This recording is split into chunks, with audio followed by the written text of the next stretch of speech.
Me escribe un amigo desde Chile, diciéndome que se ha encontrado allí con algunos que, refiriéndose a mis escritos, le han dicho: y bien, en resumidas cuentas, ¿cuál es la religión de este señor Unamuno? Pregunta análoga se me ha dirigido aquí varias veces, y voy a ver si consigo no contestarla, cosa que no pretendo, sino plantear algo mejor el sentido de tal pregunta. Tanto los individuos como los pueblos de espíritu perezoso, y cabe pereza espiritual con muy fecundas actividades de orden económico y de otros órdenes análogos, propenden al dogmatismo, sépanlo o no lo sepan, quiéranlo o no, proponiéndose o sin proponérselo. La pereza espiritual huye de la posición crítica o escéptica. Escéptica digo, pero tomando la voz del escepticismo en su sentido etimológico y filosófico, porque escéptico no quiere decir el que duda, sino el que investiga o rebusca, por oposición al que afirma y cree haber hallado. Hay quien escudriña un problema y hay quien nos da una fórmula, acertada o no, como solución de él. En el orden de la pura especulación filosófica, es una precipitación el pedirle a uno soluciones dadas, siempre que haya hecho adelantar el planteamiento de un problema. Cuando se lleva mal un largo cálculo, el borrar lo hecho y empezar de nuevo significa un no pequeño progreso. Cuando una casa amenaza ruina o se hace completamente inhabitable, lo que procede es derribarla, y no hay que pedir que se edifique otra sobre ella. Cabe sí edificar la nueva con materiales de la vieja, pero es derribando antes esta. Entretanto, puede la gente albergarse en una barraca, si no tiene otra casa, o dormir a campo raso. Y es preciso no perder de vista que para la práctica de nuestra vida, rara vez tenemos que esperar a las soluciones científicas definitivas. Los hombres han vivido y viven sobre hipótesis y explicaciones muy deleznables, y aun sin ellas.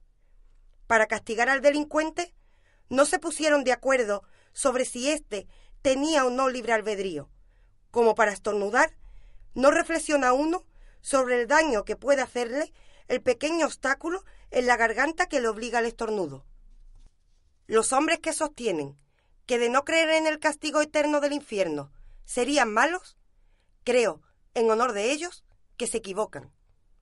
Si dejaran de creer en una sanción de ultratumbas, no por ello serían peores, sino que entonces buscarían otra justificación ideal a su conducta. El que siendo bueno cree en un orden trascendente, no es tanto bueno por creer en él, cuanto que cree en él por ser bueno. Proposición esta que habrá de parecer oscura o enrevesada, estoy de ello cierto, a los preguntones de espíritu perezoso. Y bien, se me dirá: ¿cuál es tu religión? Y yo responderé: mi religión es buscar la verdad en la vida, y la vida en la verdad, aun a sabiendas de que no he de encontrarlas mientras viva. Mi religión es luchar incesante e incansablemente con el misterio. Mi religión es luchar con Dios desde el romper del alba hasta el caer de la noche, como dicen que con él luchó Jacob. No puedo transigir con aquello del inconocible o incognoscible, como escriben los pedantes, ni con aquello otro desde aquí no pasarás. Rechazo el eterno ignorabimus, y en todo caso quiero trepar a lo inaccesible. Sed perfectos como vuestro Padre que está en los cielos es perfecto, nos dijo el Cristo, y semejante ideal de perfección es sin duda inasequible. Pero nos puso lo inasequible como meta y término de nuestros esfuerzos, y ello ocurrió, dicen los teólogos, con la gracia. Y yo quiero pelear mi pelea, sin cuidarme de la victoria. ¿No hay ejércitos y aun pueblos que van a una derrota segura? ¿No elogiamos a los que se dejaron matar peleando antes que rendirse? Pues esta es mi religión. Esos, los que me dirigen esa pregunta, quieren que les dé un dogma, una solución en que pueda descansar el espíritu de su pereza. Y ni esto quieren, sino que buscan poder encasillarme, y meterme en uno de los cuadriláculos en que colocan a los espíritus, diciendo de mí: es luterano, es calvinista, es católico, es ateo, es racionalista, es místico, o cualquier otro de esos motes, cuyo sentido claro desconocen, pero que les dispensa de pensar más. Y yo no quiero dejarme encasillar, porque yo, Miguel de Unamuno, como cualquier otro hombre que aspire a conciencia plena, soy una especie única. No hay enfermedades, sino enfermos, suelen decir algunos médicos. Y yo digo que no hay opiniones, sino opinantes. En el orden religioso, apenas hay cosa alguna que tenga racionalmente resuelta.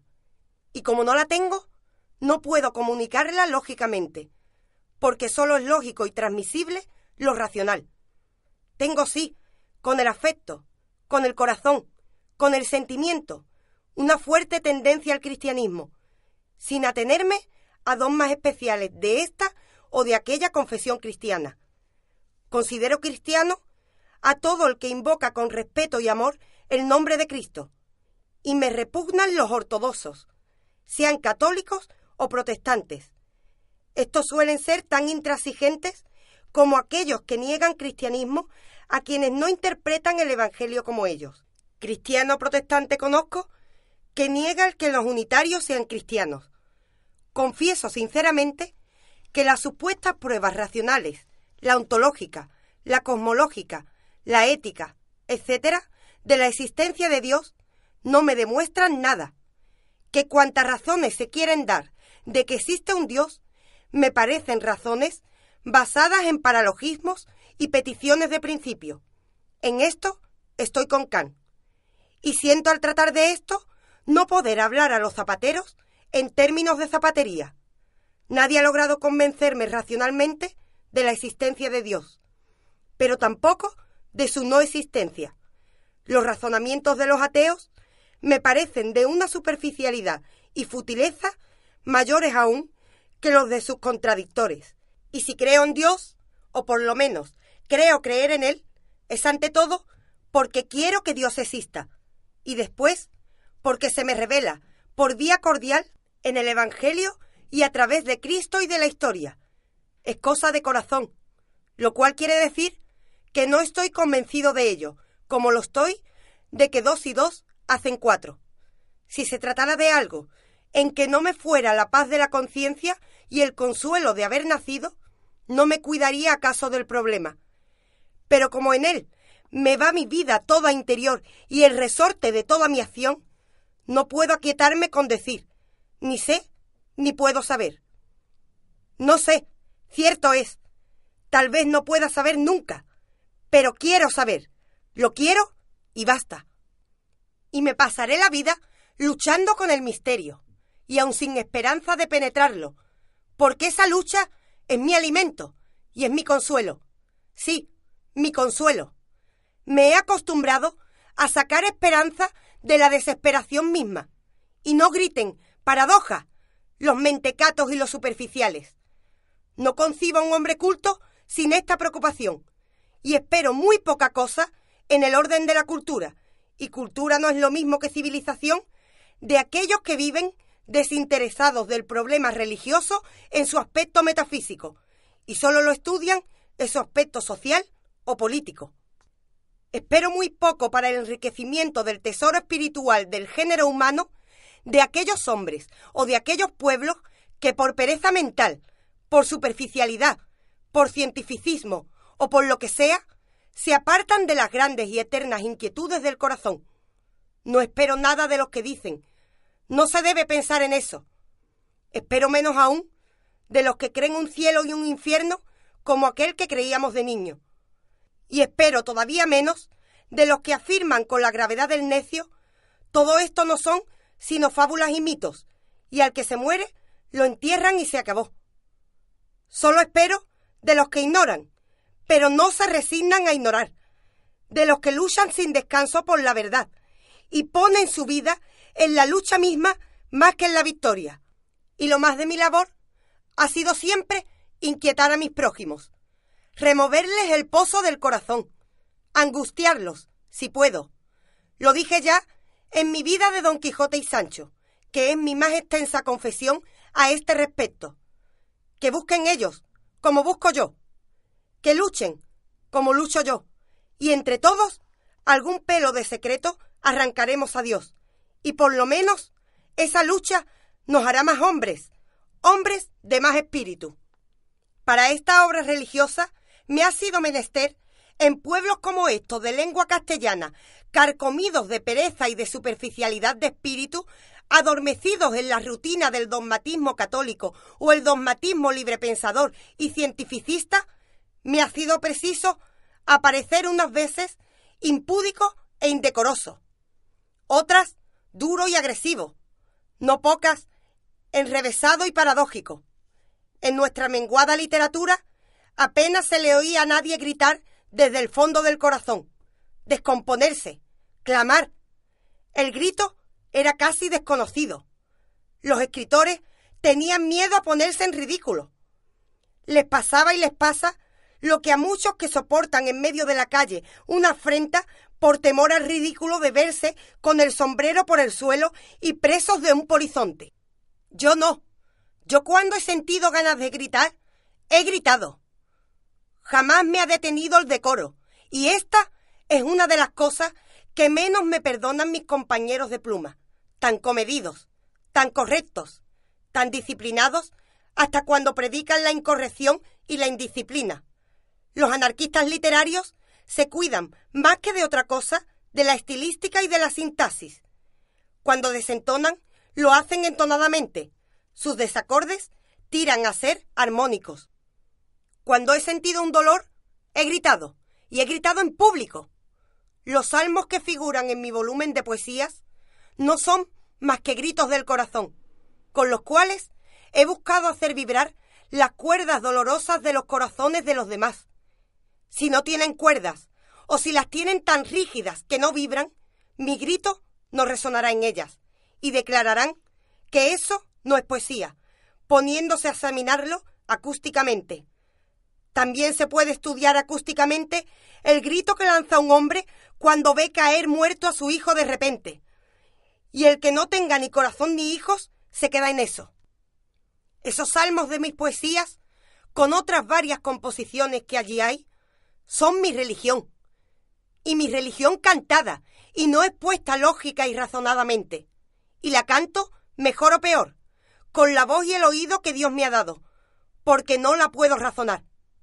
Y el que vea raciocinios y lógica y método y exégesis más que vida en esos mis versos, porque no hay en ellos faunos, dríades, sílvanos, nenúfares, asintios, o sea, ajenjos, ojos glaucos y otras garambaínas más o menos modernistas, allá se quede con lo suyo, que no voy a tocarle el corazón con arcos de violín ni con martillo. De lo que huyo, repito, como de la peste, es de que me clasifiquen.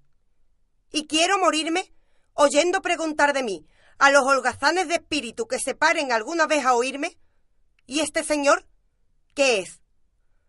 Los liberales o progresistas tontos me tendrán por reaccionario y acaso por místico, sin saber, por supuesto, lo que quieren decir. Y los conservadores y reaccionarios tontos me tendrán por una especie de anarquista espiritual, y unos y otros por un pobre señor afanoso de singularizarse y de pasar por original, y cuya cabeza es una olla de grillos. Pero nadie debe cuidarse de lo que piensen de él los tontos, sean progresistas o conservadores, liberales o reaccionarios.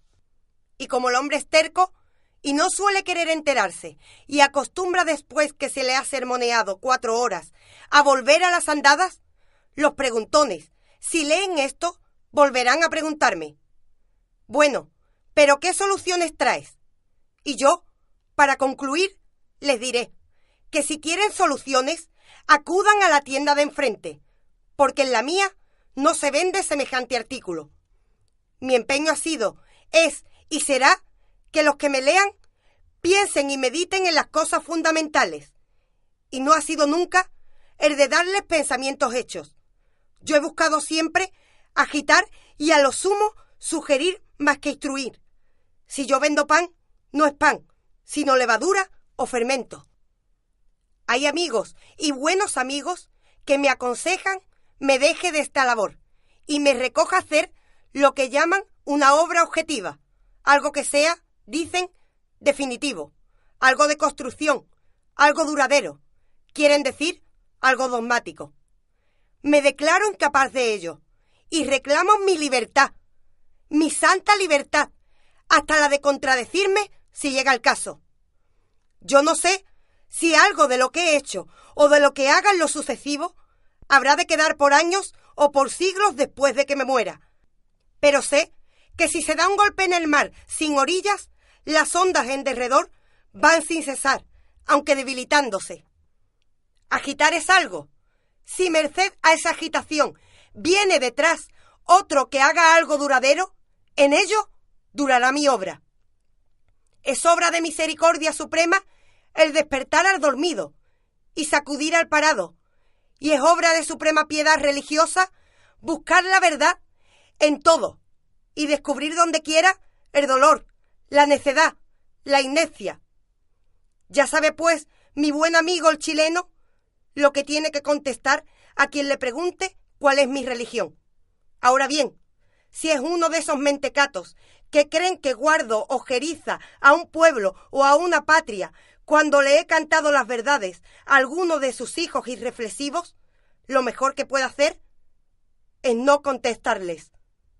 Salamanca, 6 de noviembre de 1907, por Miguel de Unamuno.